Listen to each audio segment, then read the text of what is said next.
Hello, bookworms. I'm Kate. And I'm Jess. And this is Books, Brews, and Banter.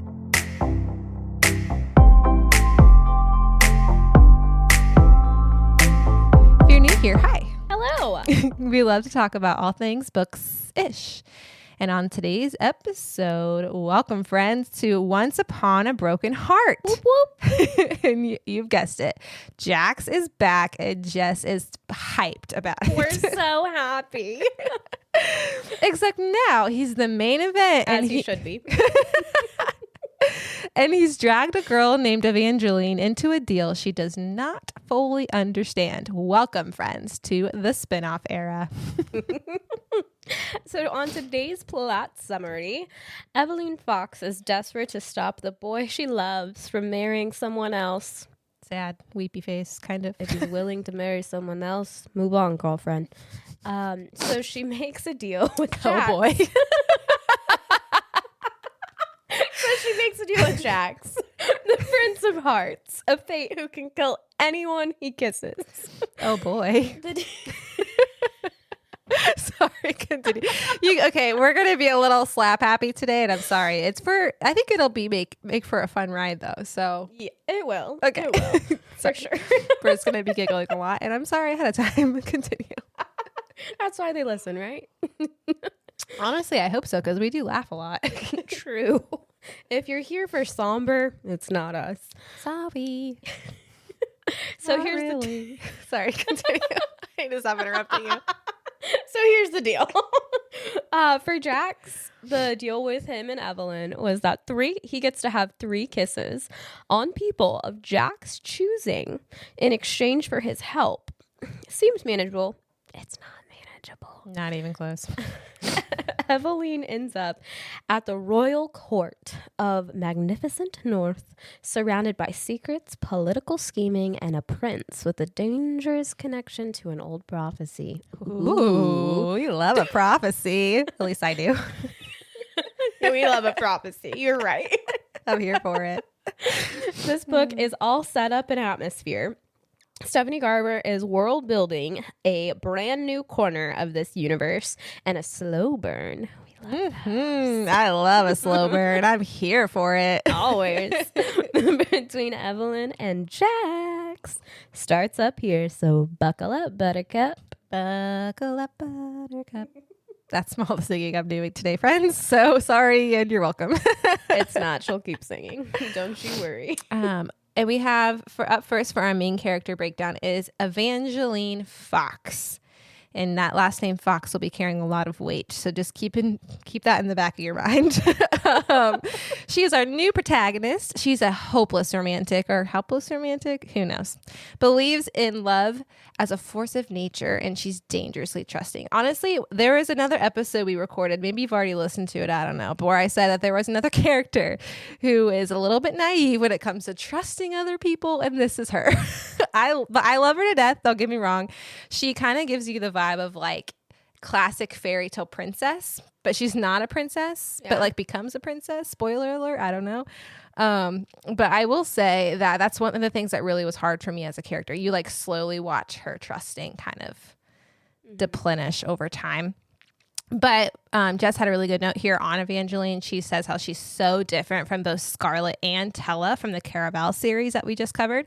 And it's true. She's soft and she's hopeful in a world designed to punish that. And watching the world chip away at her optimism, like I said earlier, is genuinely uncomfortable. And Jess means it as a compliment. I'm not sure I do, but that's fine.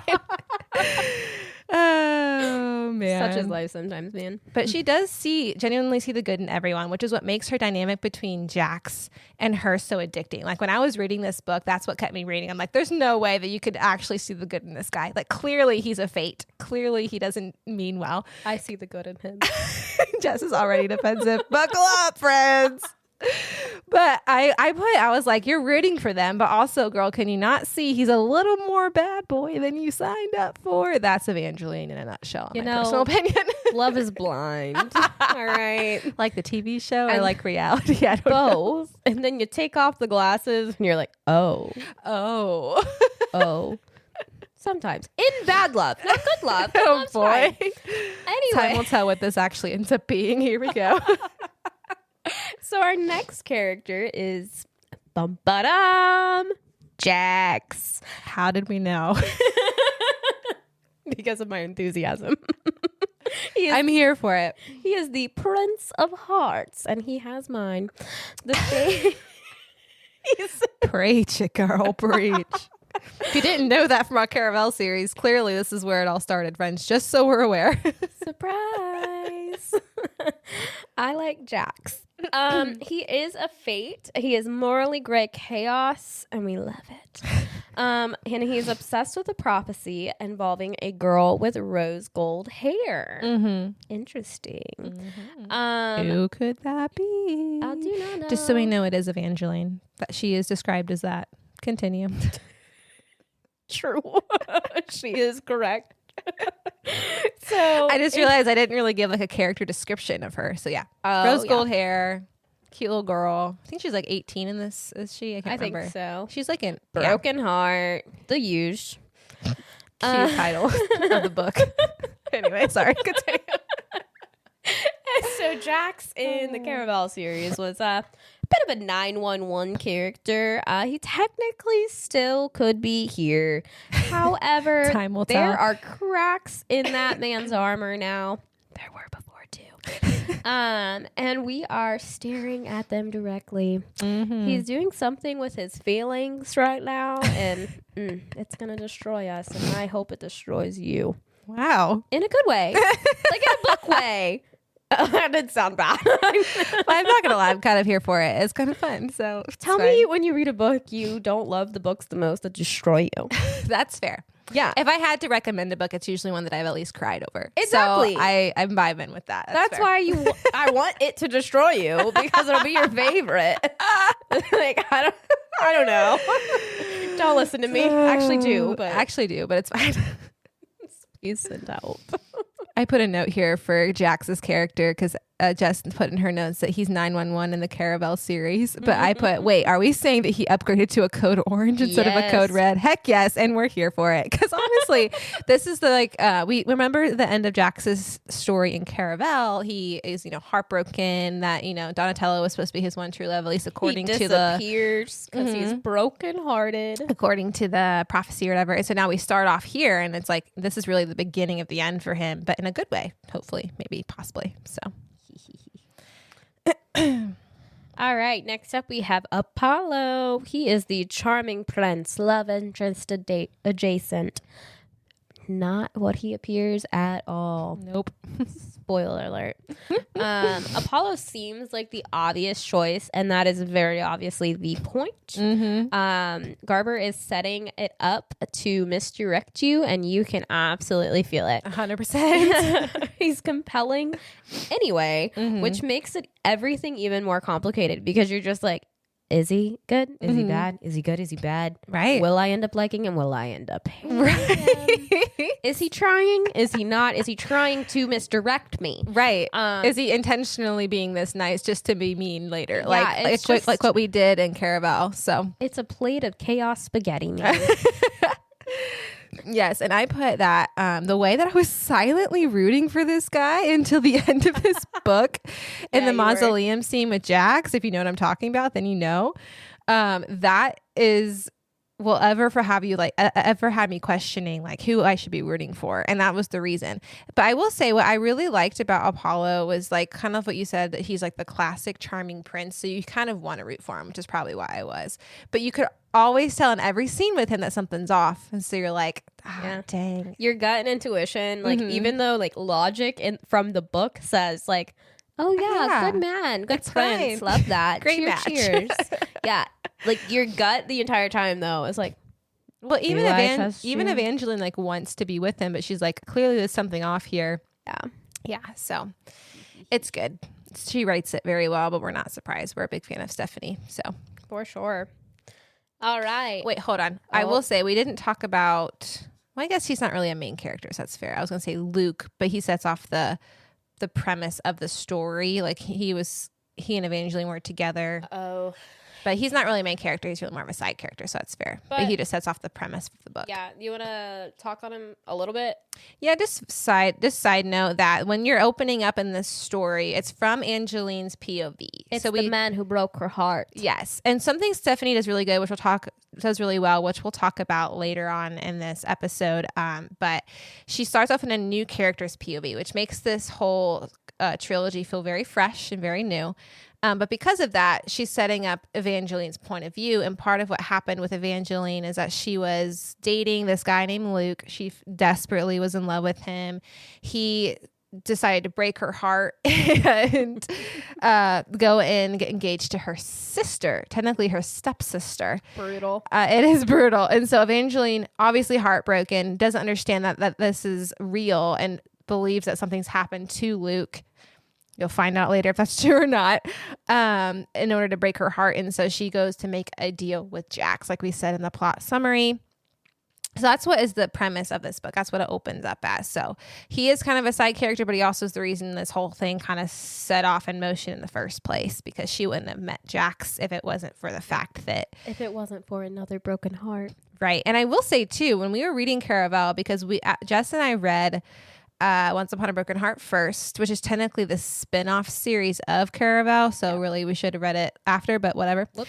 When I was reading Caraval, I was actually, I think in book 2 or the beginning of book 3 of Caraval is when this starts taking place, which I thought was interesting because it talked about how, there was something with this girl who made a deal with a fate and now like the whole wedding party has turned to stone. And I was like, Yeah. And that's the beginning of this book. So I was like, so it starts here. So it makes a lot more sense for Jax's character, I guess, and like why he doesn't really start to turn, I guess you could say, till towards the end of this first book. So anyway, continue. We love it. I love it. Speaking of love, emotional damage scale. Why don't you start us off, Jess? Okay.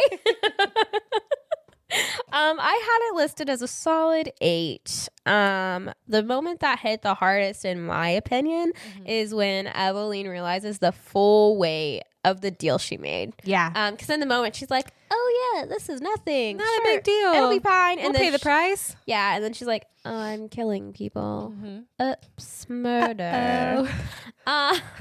Whoopsies. The funny thing is that it literally, I wrote down on here, "Oh no."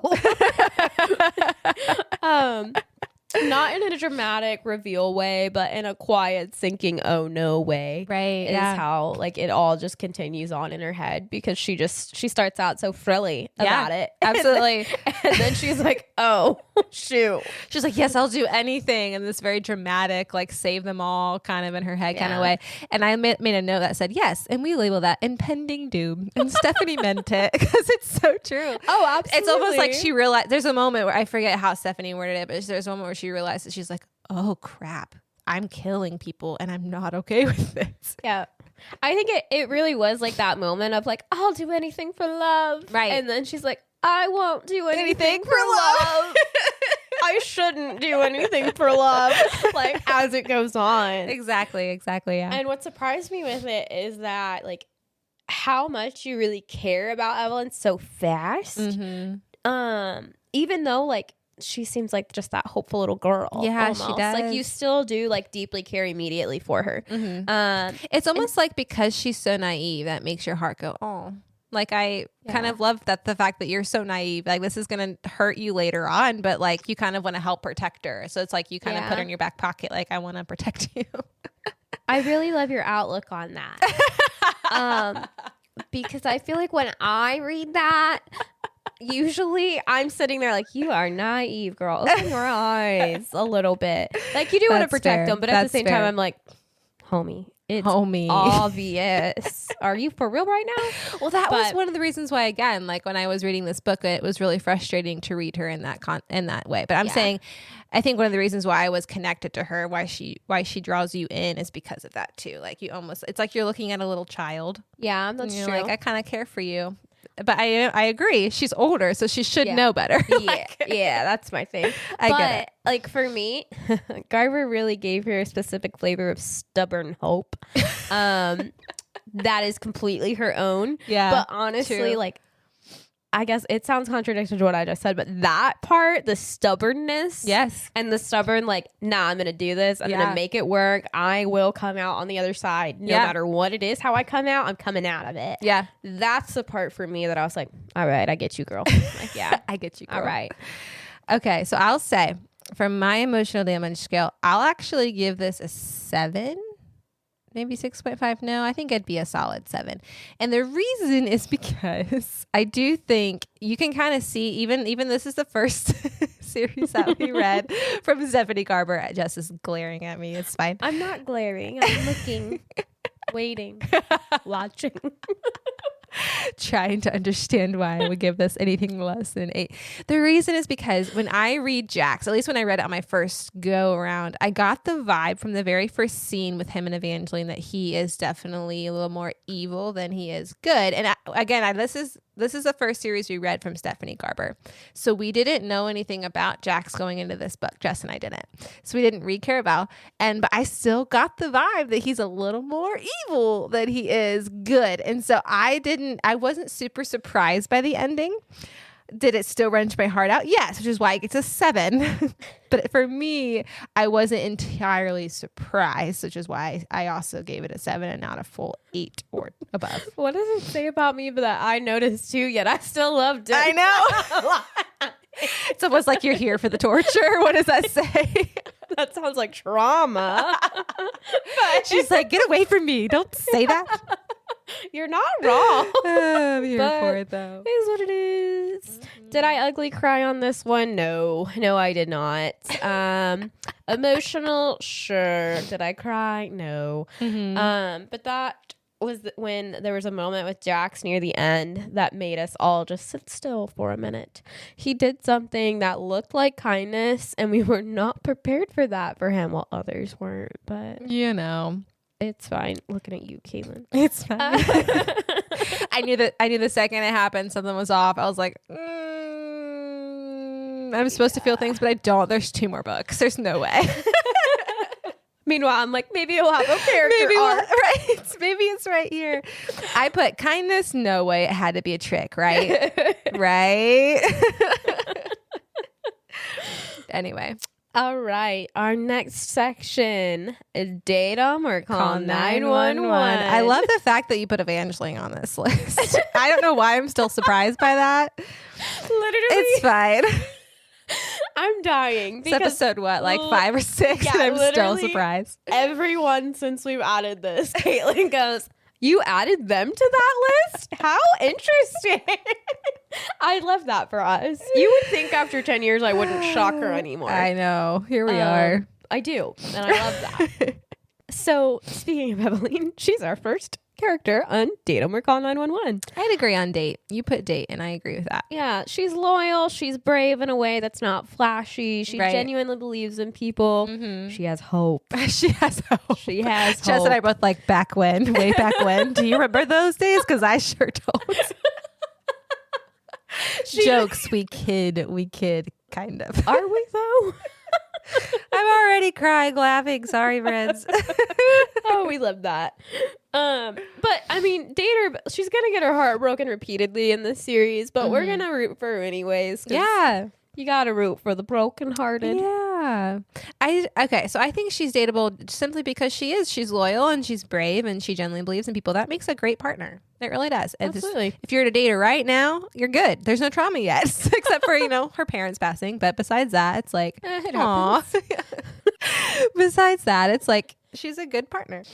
And Jax. Honestly, Jess, I'm really impressed by you. You put call 911 instead of date therapy. I'm not going to lie. That was hard. But I was like, when I saw that, I was like, wait, wow, I'm proud of you. I was trying to get back to when I didn't know about him. Yeah, okay? That's fair. That's fair. When I truly didn't know about him and it was just my gut being like, maybe there's character here. Maybe you can fix yourself. Maybe therapy will help you. And back when we had hope. Yeah, back when I had hope, I was like, maybe I would probably call 911, especially at first, because I I don't know if I would enter an arch and see someone crying and then eating an apple and be like, yeah, will you kiss me? Well, especially when the first scene is him biting her wrist in order to start the bargain. Yeah. Yeah. Yeah. If a I man would sure hope so. in my first interaction bites my wrist and draws blood, I'm calling 911. I sure hope so. So 911, what's your emergency? He bit me. I think he might be kind of a vampire, but I'm not really sure. Yeah. That was also a twist in the series I didn't expect. Vampires being involved. But anyway, I'm not a big fan of vampire lore, but this one made it seem a little bit more magical. So there's that. What are they normally? Real? They're just weird and creepy. That's all they are normally. I've read other books with vampire lore and I'm like, I'm not about this. Anyway, that makes sense. But yeah, so call 911 because and plus on top of that, on top of, biting her and making her bleed. Yeah. On the first time meeting her, he made her kiss people without explaining the consequences, and he's running multiple agendas simultaneously. And the idea of him helping is kind of terrifying. In some ways, in other ways, it's like, wow, you'll really go all out, huh? Sir? But thinking back then, it was terrifying. It should have been terrifying. And not My yet. I would say the best part though is when you're like, and yet. I literally put first and yet, and then in all caps, and yet. The pipeline to therapy is visible from here. Okay? By the time you get to the end of the book, you'll agree with me. Just trust us. Trust the process. Trust Stephanie. She's brilliant with this book series, I tell you what. She really is. All right. And of course, Apollo. So this, in this book, he gets therapy. Oh, just put, there's something very wrong and it's not entirely his fault. And we can't say more without spilling everything, but just trust us. He needs therapy and urgently. And I will say this. That I 100% agree with this, and the reason is because you genuinely, like I said earlier, want to root for Apollo. He is the, Prince Charming, he's handsome, and he seems kind. But then you get to book 3, and that's all that I'll say. So just wait, friends, just trust us. He needs therapy. All right. And favorite quotes. This is my favorite section. We love this section. All right. My first one is, she'd always believed in happily ever afters. She just hadn't realized they required so much suffering first. Oof. Oof, that hits. Oof. I did that one because that's basically Evelyn's whole arc. Previewed in 2 sentences. Garber frames the entire book as a fairy tale that keeps refusing to go the way fairy tales are supposed to go. Yeah, that's a good way to put it too, because I think what I loved about this series is it really did feel like falling into a magical land. Kind of like people talk about old fairy tales and they try to turn them new or whatever, but you generally feel like you're in this magical place, but the story doesn't go how you expect it to, and she does it so well, and it's like slowly unrolling that way. Yeah, so. And she did it without the big thing now, and obviously we love it, but is full-on fantasy worlds. Right. And this wasn't a full-on fantasy world. This was an old fairy tale vibe. So even though she flipped the script, she did it in a way of bringing back that nostalgia. Right. And I really appreciated that. I agree 100%. Yeah. You want to take one of yours? Sure. So my first one was, I believe there are far more possibilities than happily ever after or tragedy. Every story has the potential for infinite endings. We love that. I loved this, and it's a theme throughout the whole series. And then there's going to be a novella coming out this September that is related to the series called The Mirror of Infinite Endings. I'm super excited about Loki. But I loved this because it's, like I said, it's a theme throughout her series, and it speaks to Evangeline's naivete, if that's how you say it. But also like her silent maturity. Like you often look at the black and white in a situation that seems dire. Like you just do. It's like, okay, I need to survive this, and this is the clear path out. And I think throughout this whole series that there are clear conflicts where there are 2 different roads that you could go down. So, but then there's again that spin of, okay, that there are also gray areas that you could also walk down. Yeah. And she does Stephanie does a really good job of kind of laying those out for you, of not taking you the traditional route you'd expect. And then I also put that instead of considering infinite possibilities, the beauty of this idea is something that kept me reading throughout the series. And it's because this idea that like Evangeline really truly does have to kind of consider other options than what she has right in front of her. And so I just really liked that for that reason. But I love that. I completely agree with all that. That I do think that entire framework is part of the theme of why like both of us were like, okay, I read. Right. I read. I keep going. Preach. All right. So another one of my quotes is Jax smiled, and it was the most dangerous thing she'd ever seen. Not because it was cruel, but because part of it wasn't. That's what I love about him. Yes. This is the entire Jax experience, in my opinion. It's like a cruelty you can protect yourself from, you think. It's almost... That's carrying a lot of weight. Oops. It's the almost kindness that gets you. And I mean, clearly I agree. Clearly I fell for it. Yeah, I put it's the almost kindness that is Evangeline's downfall too. She sees something in Jax that she's not willing to let go of, and I think it keeps drawing her back to him, and he like silently loves that, you know what I mean? And when I was first reading this book, because then again I didn't really know anything about Jax, but they explained a little bit about Fate's like tidbits here in the beginning, and I remember them saying something about how like they can become obsessed with something. So in my head I'm like, oh, he's gonna quickly become obsessed with her attention or something along those lines. But really it's something else entirely. So the fact that this is kind of the beginning of the start of something that makes you kind of root for them in a way, but you're like, no, you shouldn't. Because you're like, clearly there's something unhinged about Jax that he needs to work through. We love an unhinged man. I agree. It's that little of like, but part of it wasn't. Something's there, right? That and whole time. It gives you like a little bit of hope. We love that little bit of hope. Anyway, the next quote that I have, and the last quote I have for this one is, some prices aren't paid all at once. They're collected slowly, piece by piece, until you look down and realize you have nothing left. Oof is right.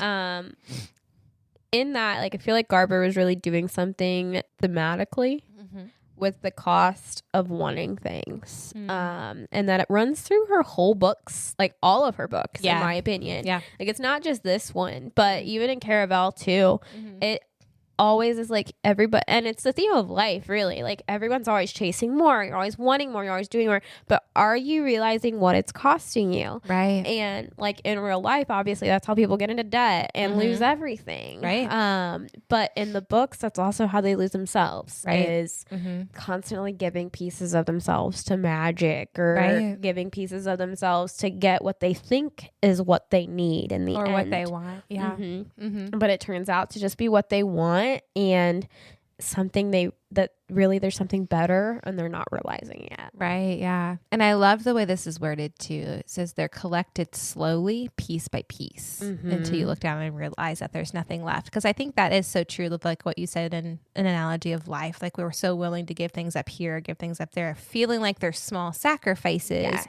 But when you look at the big picture of things, they add up to something very big. Absolutely. And in the book, it's played out through magic, and other things. But in real life, it's like sacrifices here, or taking something for yourself here, but you're sacrificing something at home here, like, or giving of yourself to someone else. Like, I mean, even in that way, you don't always realize like, oh, I won't do this for me because they need me, so like I'll go do that instead. And then, oh well, tonight I was going to do what I needed to do tonight because I already gave of myself that other night, but if you need me too, like I'll go do that instead. Right, yeah. And then you just sit there and you realize, oh, my whole house is a friggin' mess now. Right. Like that type of deal. And that can even be like mentally as well, or in an actual relationship too, of like giving yourself away piece by piece of like, yeah, I'll compromise here, I'll compromise there. Right. And then suddenly you're like, oh, I'm a shell. Right. Like, I mean, that happens all the time to people. Yeah. And so she put that beautifully. She did. Exactly what you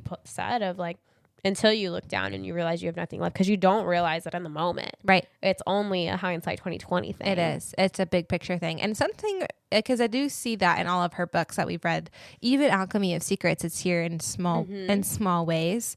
And so it makes me wonder if there's like a personal connection to that idea that like these things cost something to her as an author. Ooh. Questions I have for you, Stephanie. I like that. And then my next quote and last quote for this section is, hope is a difficult thing to kill. Just a spark of it can start a fire. And I really liked this because I think hope is also a big theme in this series as well. But it's like kind of a self-explanatory, but I love the imagery that hope can be as small as a spark, but it can still ignite into something bigger because fire is very difficult to put out. But I like this idea of hope being very difficult to kill, because that's really is Evangeline as a character throughout this entire series. Like, absolutely, she is constantly getting more and more mature, but she holds on to hope throughout the whole series. And I think that's kind of really difficult to navigate as an author, of like these things happening to a character, and then that hope that they hold on to being realistic, because she becomes more mature and like questioning her decisions and what's the right course to take. But she doesn't ever lose that, like, no, I believe that there is this infinite endings of like there's possible infinite endings, right? So I just really liked that as a character, and Stephanie as an author being able to hold both in one character, I thought was really well done. But I completely agree with that. Yep. Oh, love it, love it, love it. Why we like this book / series. I mean, part of it is like it's a spinoff that actually earns being a spinoff. I do not remember the last time. I mean, I don't read a lot of them like this because most of the time it's not worth it. Right. Yeah. So it's rare that I actually give myself to a spinoff. Yeah. Given we didn't know it was a spinoff. I was going to say we didn't know. But that's the point. Yeah, exactly. We didn't know it was a spinoff. Right. And then we were like, oh, there's a whole other series. Yeah. That originated this character. This is from that? Right. Like, but that just goes to show how great she is at writing as well. Because in my opinion, 90% of the time, if you're reading a spinoff, you're going to be like, I am missing something here. Yes. Like, clearly something happened here that I don't know about. Yeah. And instead it was just like, oh yeah, let's jump into this series. Jax, who are you? Who are you? Yeah. Because even in the main series of Caraval, we don't get a ton of backstory on Jax. We just know him as a fate. And that's really it. And like, like the prophecy surrounding him and like his true love and all that, but you don't really have his personal character arc / like background story, which I think is what makes the series so unique as well, because I kind of put this here.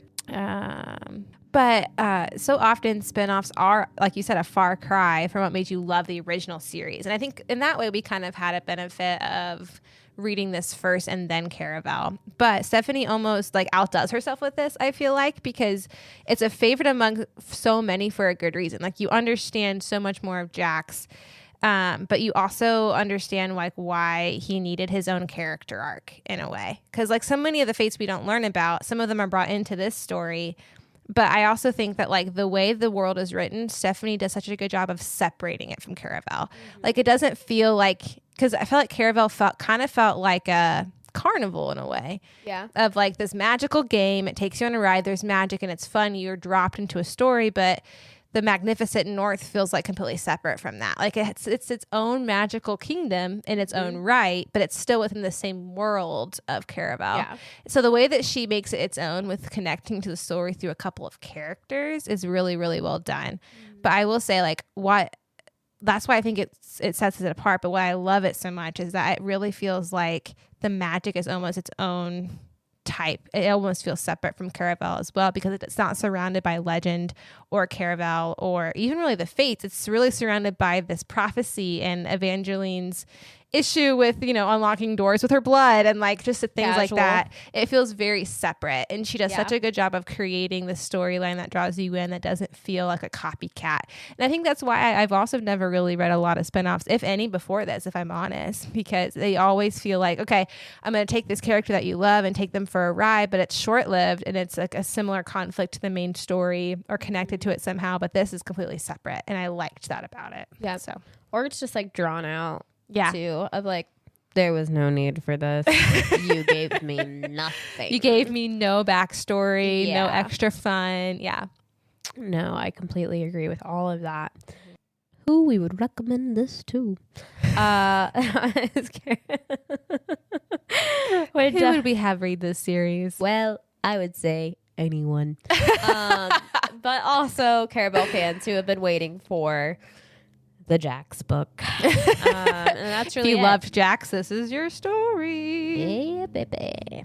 And really anyone who loves fairy tale retellings with a little dark edge, a little royal court intrigue, Yeah. and love interests who are genuinely unhinged. I'd also say anyone who's kind of like hasn't read a lot of fantasy or it's not your favorite genre, I think this would be a good one to start with, even if you didn't read Caravel, I think it'd be a good one to start with. Oh, absolutely. I Because mean, it's easy to understand and it's really fun. I'm really interested statistically how many people have read another Broken Heart series but haven't read Caravel, because it's more popular than Caravel is. It is, yeah. So, because I remember, I forget who it was. So I posted on my story on Instagram that I was reading Caravel. And they're like, oh my gosh, I've heard about this. It's on my TBR. I haven't started it yet. And I was like, well, have you read Once Upon a Broken Heart? And they're like, yeah. I was like, it's the same author and it's part of the same world. And they're like, really? And I was like, you had no idea? me too. I didn't either. So I think it really is more popular. I don't think that's necessarily on purpose. I think in recent years is when she's released that series. And so, book talk and things like that made a comeback. It's become more popular to read. And Caravel was written before the whole book talk thing. So anyway, all to say, if you're more starting to get back into reading, I would recommend it to you as well. It's easy to get into fantasy, I feel like, with this series. So I agree with that. All right. Speaking of reading, the author's style and signature move. Yes. Garber leans harder into fairy tale language and structure here than Caravel. It definitely feels more lyrical, more than mythical, in my opinion. I agree. And she seems like she's deliberately writing something that feels ancient, even though it's brand new. Exactly. Yeah, I just put that the entire series feels like a fairy tale retelling, but better. Like, I think there have been a lot of fairy tale retellings of like Cinderella and, Beauty and the Beast and things like that. But it feels like that, but better. Yeah. And like, they're classics for a reason, but at the same time, can we get some new ones? Yeah. And when I say by that, I don't mean that she's taking an original story and twisting it, because that's not what it is. The story itself really is original to Stephanie, yes, but the setting feels very fairy tale-like. And that's what I mean by that. I follow. Yes, thank you. Especially places like the Hollow, which I don't think we actually see until next book, but it feels very like, oh, yeah. Yeah. I want to go to the Jess Hollow. is like, I can't wait. Let's go to the Hollow, guys. Yeah, let's go to the Hollow, guys. Are you ready? I hope you are, because that's what we're doing next. All right, friends. Welcome to the Ballad of Never After. And that is book 2 in the Once Upon a Time Broken Heart series. Whoop, whoop. Evangeline is back. The stakes just went from bad to catastrophic, and Jax is acting like someone with something to lose. And Garber absolutely destroys us in the final act. That's to put it lightly. Let's discuss. So our plot summary today, picking up right after Once Upon a Broken Heart, Evangeline is dealing with the fallout of the last book's ending, which was messy, to put it gently. There is a new threat, an arch with the power to grant any wish, but someone is trying to open it, and the cost of that wish will destroy everything. Dun, dun, dun. I love that we didn't plan that, guys. Like, I just need you to understand, we don't plan to speak at the same time, other than the intro. We're just in sync. You're welcome. What can I say? Except you're welcome. Wow, we did get 2 songs in one episode. You guys are in for a treat today. Maybe we should just start singing our entire podcast. You should. I'll just take a back seat. Maybe when I don't have a cold, okay? Same. All right. So Evangeline and Jax are stuck working together yet again. We love that. We love forced proximity. Whoop, whoop. It's probably one of my favorite tropes. I'm not going to lie. Anyway, continue. Me too. For sure. Except this time the tension between them has upgraded from dangerous to something. Go ahead. To someone is going to do something irreversible. To put it lightly, but We love that. The mythology deepens significantly, and we learn a lot more about the fates and about Jack's past and what the prophecy involving Evangeline actually means. And it's a lot. Yeah, you don't expect it. Like she did really good about like alluding to this, and then you find out the prophecy, and you're like, oh shoot, girl, you're in for it. Right, like, exactly. I wish you the best. Right, good luck. Have fun. Be safe. I don't know if you can be in this kind of world, but also like put me in it. Right. Jess is like, put me in, coach. I'm ready. Yes. I'll also say though, like where the last book ended with Apollo being put under. He's basically in a coma, a magical coma, which is what put her and Jackson a tiffy. But I will say that like the way that, because I don't know, again, we said this before with Stephanie with Caraval, but she does such a good job at just compounding the conflict on top of each other. And you're just so far deep in that you're like, where are you going to go with this? And that's what felt... And that's what it felt like when I read Evangeline's prophecy. I was like, what do you mean she's got to basically sacrifice herself? I don't understand what's going on. It just feels like it's just layer after layer after layer. So anyway, it's good, but it's a lot. So we love a lot. We love a lot. Main character breakdown. Evangeline, our OG girl. She's older, she's sharper, and she's still hopeful. But the hope has teeth now. She's ready. She's rolling. But the better to eat you with, my dear. You could just ignore me. It's fine. Continue. I will never ignore you. It's too entertaining. I warned you at the top of the episode, friends. If you're still here, that's on you. But I'm grateful that you're here. Thanks for sticking around. Yeah, I agree. Shout out to y'all. Mid episode. Anyway. So the growth in this book from book 1 to book 2 is real. It's real. I agree. Caitlin's over there crying. I'm crying. It's fine. In a good way. I didn't hurt her. I don't know. I just cry when I laugh a lot. So just know that's all it is. Yeah, if I'm like, oh, Caitlin's crying, that's why. It's a good sign.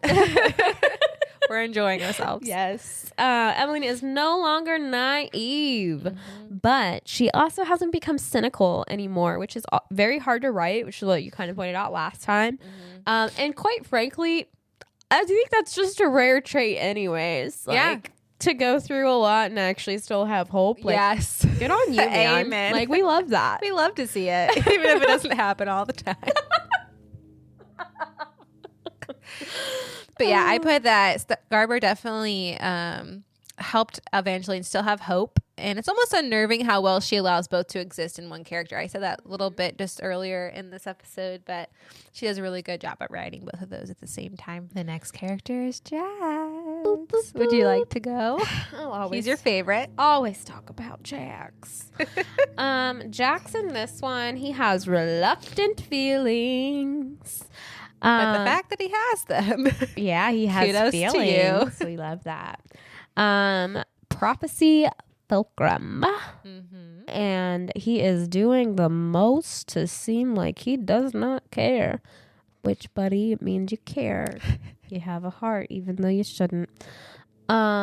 Which, like, that's actually his whole thing, is that he doesn't have a heart, just to be clear. Yeah. Quick take on him is that book 2, Jax, is a crisis. The walls are coming down and he just keeps rebuilding them, but you can see him doing it and it's agonizing. In the best way. And I'm not okay. Yes, I agree. The way that you see him start deeply caring for Evangeline and not in the same obsessive way that he did with Tella last book series is honestly really beautiful to watch on the page. And Evangeline slowly breaks down his walls, and I'm here for that. Like, he's slowly trying to fight against her the whole time, but she almost like does it unintentionally, which is that's so beautiful about it. It's very organic between the two of them. We love an organic. And that's what I really loved about it, is that it didn't feel forced. Like, I feel like sometimes on the page you can definitely tell when two characters are kind of forced together, even though they don't really work super well, but like the author wants them to. So this felt just very organic on the page, and I thought that was really beautifully written. Like the scene with them in the hollow just breaks my heart. I love it so much. Just stay if with you know, me you tonight. know. You can wake up and forget it. Yes, it's probably one of the most quoted lines of the whole series. Like, when we wake up tomorrow, you can pretend like you still hate me, and I'll pretend that I don't care. But right now, let me pretend that you're mine. Literal heart in a puddle. It's fine. My heart. Give me that. I mean, like, better, but yeah, you know what I mean? Yeah. Who doesn't want that moment? I do think it's interesting, too, because a plot point in this whole series is that he can't kiss someone without killing them. And so, like, they don't ever kiss, really. So it's almost like there's so much tension, but there's nowhere to put it. But he's like, just let me hold you. And I'm like, oh, my heart's a puddle. Which is like, it's more intimate than a kiss. It is. I'm just saying point. that, like, that's probably what makes it more, like, heart-wrenching, is that they clearly have feelings for each other, but they can't express them. And it's like, I'll just hold you and we'll pretend like we hate each other tomorrow. And I'm like, I love you. It's like, I can't help but have feelings at this point. Exactly. And I can't hold my feelings in anymore. I can't do it tonight. Not after you almost died. Loki. Speaking of love, the next character. Great transition. Layla, the unwed bride. Yes, the unwed bride. She is a fate. She is a wild card. She has chaotic energy personified.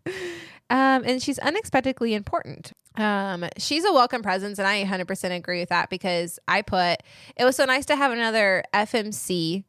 But she was really more morally gray even than Jax. And I don't know if that's because of Jax's character arc being on its way the way it was already in book 2. Because he's a redeemer. But that was kind of fun for me. I really enjoyed not really knowing where her loyalty lies in this book. You kind of were questioning everything because she is a fate in that sense. But you put that she's also genuinely powerful and her loyalty is complicated. I'm like, yeah. Absolutely, 100%. But she was fun, and I enjoyed having another girl on the page that you were silently rooting for. Absolutely. I definitely would go for a whole book on her. Me too. I mean, I would go for a whole book on like every fate. Yeah. I want to know more about the fates. I we do get more this, of her and Jax's backstory in book 3, but that's because they're kind of intertwined. Yeah. So. But yeah, I agree. I'd do a whole series on just the fates, which I know like each one of these series talks about the fates. Caitlin's laughing at me because I said this. She said this. Yep. I just want more about the fates. Okay. I don't know. Stephanie, she's like, is there another one that I will fall in love with? Yeah, like you wrote them too well. Okay. It's not my fault. It's yours. I need you to write more, please. That's true. I need the sequel to Alchemy Secrets like tomorrow. Thank you. Yesterday. Anyway, probably because she's been working on the Mirror of Infinite Endings that's coming out in September, which again I will be reading, so it's fine. Why is everything releasing at the end of this year as well? Anyway, that's just a side rant. I'm a little frustrated and controlled by it, or what's the word? Consumed by it right now. Continue. You know, I welcome it. Yes. Let's have all the good reads in the fall and winter. I mean, we will be. That's true. I'd rather that than like. I mean, I want them always, but the way she doesn't have words is like saying it all.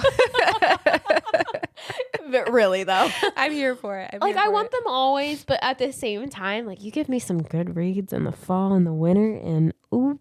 Baby, I'm living my best life. Ooh, baby. Give me my cozy corner, my cozy chair, cozy blanket, cozy tea, cozy book. Winning. I love it so much. Oh my gosh. I'm here for it. I will say that I'm super excited about it because it will be related to this series. It will be with I almost said Jess and Jax. Ooh, okay. Sorry, Evangeline and Jax. I think will be the main characters. So I'm super excited about that. Agreed. All right. Speaking of my heart, the emotional damage scale. I was maybe a little generous. With I was going to say, but I also don't completely disagree. So we'll see. I'm going to change it a little bit. I'm going to put 8.5 because I feel like 9 was a little generous. But I think I'm just a little biased because it has Jax. Okay. I understand. 100%. Where this hit the hardest, in my opinion, was the ending. We Yep. won't elaborate in great detail, but the ending of this one, that you could talk about a full day in and of itself. You could. With this one. Yeah. I put that the way my heart hurt for Jax at the end of this book was a plot twist even in and of itself. Because again, when I started the series, living for it. Living for her to be like, oh, my heart, Jax. Like, yeah, I told you. Yeah, I told you. Shipping the whole time. But yeah, I felt for him because again, like I didn't really know if I should be trusting him or not. And then he goes and sacrifices what he wants for her. And that's just a whole nother type of knife in the gut and twist it, you know? But I agree with 8.5, 100%. I don't think that's a complete 9. But I do think that it was definitely very heart-wrenching because you're silently rooting for them as a couple. But then he goes and kind of ruins it because now she won't remember him. Poor guy. It is so sad. It is. And what really surprised me was that was just how Jack's backstory just reframes everything. And once you understand why he is the way that he is, the entire first book hits differently. It does. And she planted Garber planted all the seeds for that from book 1 if you just paid attention to the seeds about Jax. Mm-hmm. And then you're just like, oh. Oh, Jax. You know? Yeah. If you know, you know. You know. And did I cry? I'm not a crier. So when I say yes, I really mean emotionally. Mm-hmm. Yeah. If I tell you I legit had tears, you should probably just have a tissue box when you read because I'm a little bit heartless. Yes. 100% can concur. The fact that she just to the internet. I didn't mean that. I just realized. I didn't mean that she's heartless. That sounded poor. That was poor timing on my part. It's fine. I'm not a crier. I'm not heartless. but yeah, I'm not you're a crier. not a crier. So if you said you cry, then that means it's a big deal and it's very heart wrenching. Yes. I will say that I didn't cry, but I did tear up towards the end for similar reasons. But the way she writes it is what gets your heart. Absolutely. Anyway. Agreed. Date them or call 911. She's chuckling because yet again she's surprised at the people that I put. Who was it? I just don't know why we keep adding these lead FMCs, but that's fine. Here we are. Evangeline is first. Ma'am, you can remove them. No, I actually am here for it. It's just I don't know why I'm surprised every time. Here we are. So Evangeline, date her. She's fighting for her life and her own story in a world that keeps trying to make her a supporting character in someone else's. And that's incredibly dateable energy. She's grown so much. She's a little more mature now, so totally dateable. Yeah, she's more mature. She's grown. She has character arc. She's doing the things. She's putting in the work. She's still doing all the things. She's even making a fate fall in love with her. Look at her go. She's done the inevitable. We love it. Speaking of fate and who we love, Jax. The way your face lit up, I love it. He's moved on to therapy. I'm so proud of you for putting therapy and not immediately date. He is dateable, especially after that scene in the Hollow. Good job, Jess. What she doesn't know is that was an editing fail. I'm kidding, kind of. I meant to put date and therapy, so like 2 at once. I guess I'm laughing because I can't help it because it's him. But we know who her crux is. It's fine. Yeah, but she just saw the therapy part, and that's why she was proud of me because I forgot to park the date part. My favorite part is that like during the because we have this broken up on our outline as like the character, the verdict, and then the because, the why. And she put, but we believe in him now. And I could just hear her whispering that. Let me just read you that part. We are formally downgrading him from 911. He did something in this book that cost him enormously, and he did it anyway. And we have not recovered. He still needs therapy desperately. He is dateable now, just with some therapy. But we believe in him now, okay? We believe. If that doesn't make your day, I don't know what will. That was great. You're welcome, friends. And our next character is Lala. Layla? Yeah. Sure, I call her Lala the whole book. But just put, she's dateable. Chaotic, yes. But trustworthy, maybe. Fun at parties, absolutely. The parties are also partially her fault. So 10 out of 10 would hang with Lala. Solid best friend energy. I love Lala, I'm not going to lie. I think, again, one of my favorite parts about Lala is that she is the morally gray character of this book. And I kind of loved that it was a girl. Yeah, I agree. It's always a guy. I'm not saying that because I'm feminist or not. But No, like, yeah, it's just truly, it's just always a guy. it really is. Girls And are they're shady usually too, the love guys. interests. So. Yeah, like Respectable. Good job, Yeah. Stephanie. Switching it up on us. I believe both genders are fully capable of morally gray and fully capable of shady. So All right. And on to our favorite section, favorite quotes. Jess, would you like to start us off? my favorite first quote is she had stopped believing in safe choices. Safe choices had gotten her here. She wanted the ones worth making. Oof. We love it. I said this last time with a quote, but it's really like her whole book two arc. Eveline's. She's done playing with safe, and it's terrifying and thrilling to watch. We love a girl who just says, you know what? Safety to the wind. I relate. It reminded me a little bit of a quote that we had last Caravel episode too. I forget exactly what it was, if I'm honest. So I'm forgive sorry. you. But it was something similar along the lines of like wanting to do things that were worth it. Do you know what I'm talking about? I do, but I Yeah. don't remember. No, it's okay. As long as you know what I'm talking about, at least we're on the same page.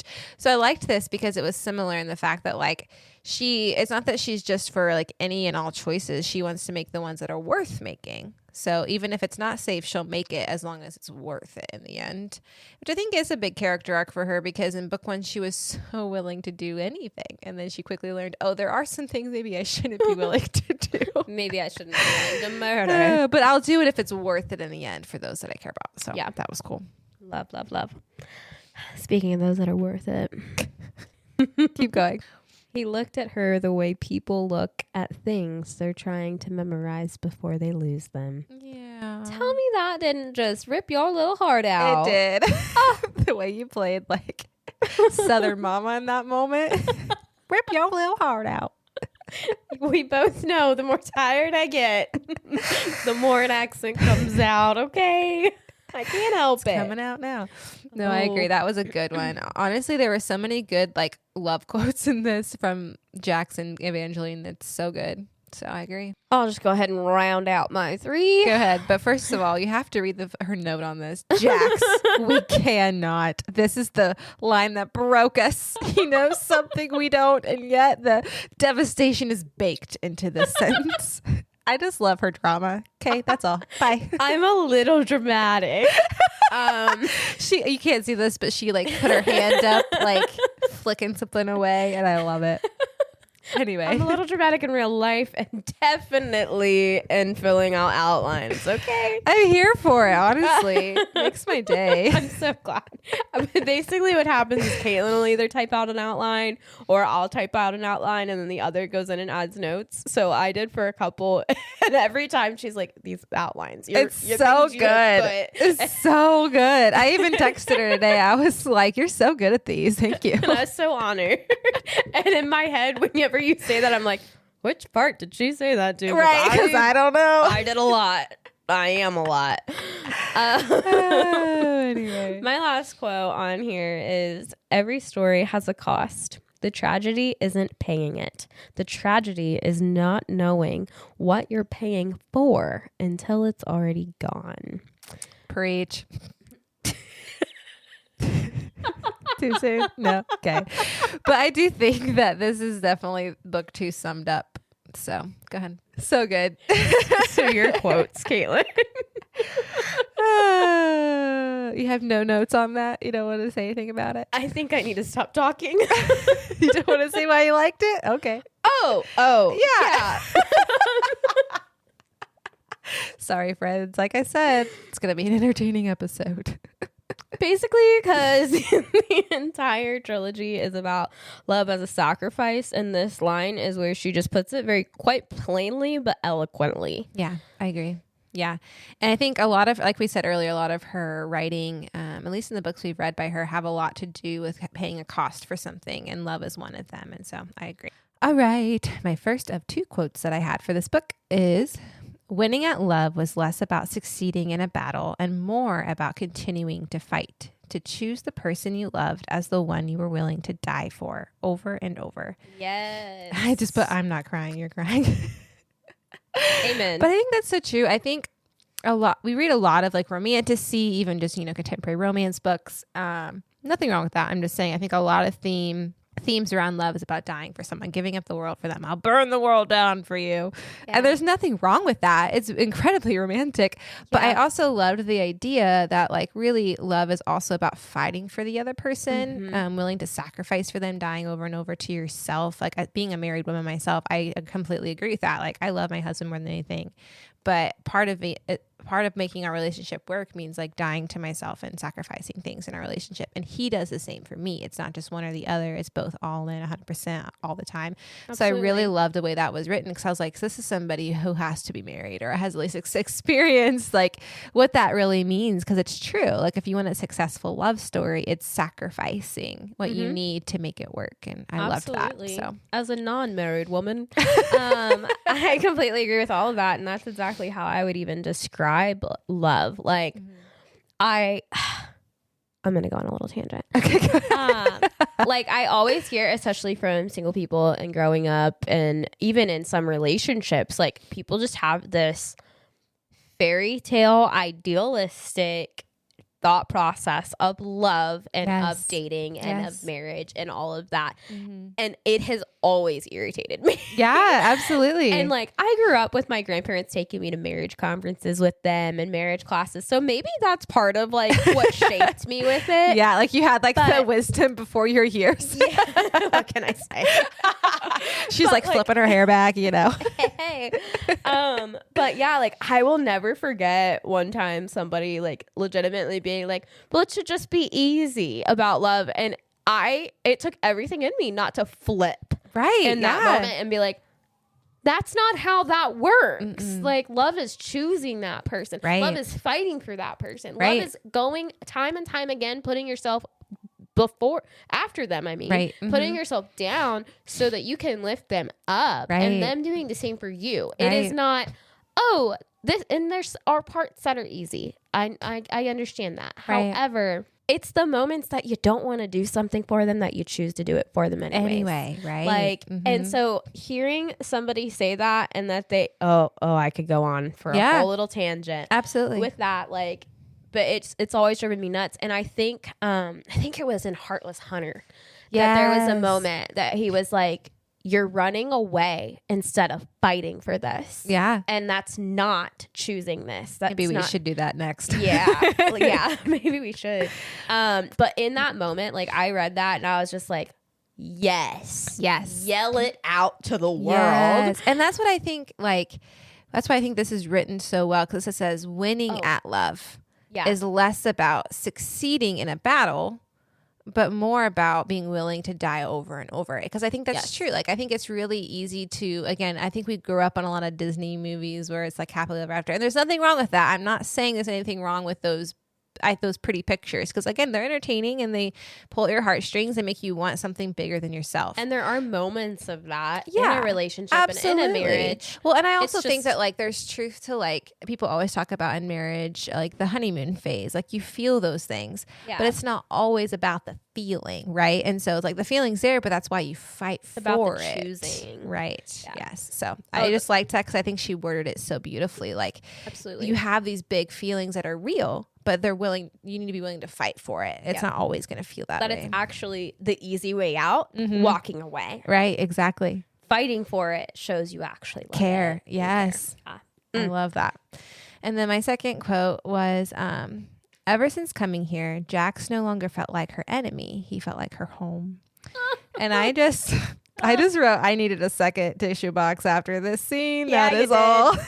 Yeah, you did. So this is when they're at the Hollow, and Evangeline is kind of processing through how she feels about Jax because she's learning about his backstory. They're having kind of like their own little like honeymoon moment without it being a honeymoon, without them even really talking about how they feel about each other. But I love this idea for her who's kind of like stripped of her home because her parents died. She had this terrible stepmother, typical again fairy tale storyline, but she had this feeling of feeling at home with somebody else that she hadn't had since her parents. And I loved that was kind of her moment of realizing, oh, like I have feelings for Jax that are real. They're not just like these made up things that I'm attracted to him. Yeah. It wasn't like idealistic. It was right. I'm home. Right. Like he feels safe even though I shouldn't feel safe. And I loved that because it was after that scene too, where he like takes care of her, and loved it. So I just thought that was so sweet. Okay. I need a tissue box. So why we like this book / series? The middle book problem is real, but not in this one. A lot of oh, that's so good. a lot of series fall apart in book 2, and this one actually doesn't. Instead, it makes a case for why this trilogy needed to be a trilogy. Yeah. By expanding everything about book 1 that worked. Yes. And I just really appreciate that. Yeah. I also put that I think it expanded things so organically. Yes. And it almost felt better than book 1, which is wild because I loved book 1. Like I think I texted you when I was reading it because what happened with this series, again, we read it before Caraval. I had bought this book on a whim at a bookstore. Yes. Because I do that a lot. Sometimes I'll be like, oh, I've heard about that. I'll just buy the book. Because eventually if it's on my shelf and I haven't read it, I feel like it's incomplete. So eventually I do read it. That sounds really dumb, but it's true. That's how my TBR works. Don't judge me. So I read it when I was sick and I couldn't put it down. I loved it. I was drawn in. That's just typical Stephanie Garber style. She draws you in. She keeps you going. But then I read book 2 and I was like, oh my gosh, it's almost better than book 1. How is this a real thing? Because then you really fall in love with Jax. This is really when I fell in love with Jax, was book 2. I kept reading for Evangeline in book 1. And so I loved that it almost felt like it was better almost than book 1. Which it didn't feel possible when I first read the series. So I loved that. That's what set it apart for me. I liked that book specifically. I think it's one of my favorites in this trilogy. I think it's one of my favorite book of the 3. Outside of the last scene of the last book, which we'll get to. But I completely agree with all of that.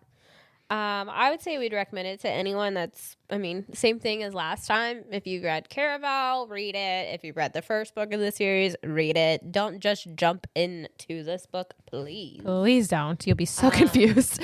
Any Stephanie Garber book, you have to start from the beginning because everything just compounds on itself. Yeah, so read the book and then get the next one because we're going to go over that. And quite frankly, we need to discuss it in a support group setting. So grab it. That's about it. We've already talked really about Stephanie Garber's pacing. Her pacing's relentless. It is. And even I think you put it in this note here too, that like there are some quiet moments in this book, but it still feels very like back to back to back to back. Yeah, I said it's a shorter book that feels like it moves fast and hits hard. She's mastered the art of the gut punch disguised as a quiet moment. So true. Again, back to that hollow scene. My dear goodness gracious. I put as a note to that, like she keeps you on the edge of your seat, even in the quiet moments, because we did say that the slow burn is top tier level in this book. I guess I didn't mention that like I meant to, because it is. Slow burn is so good. We love a slow burn. Yes, yes, yes. All right, friends.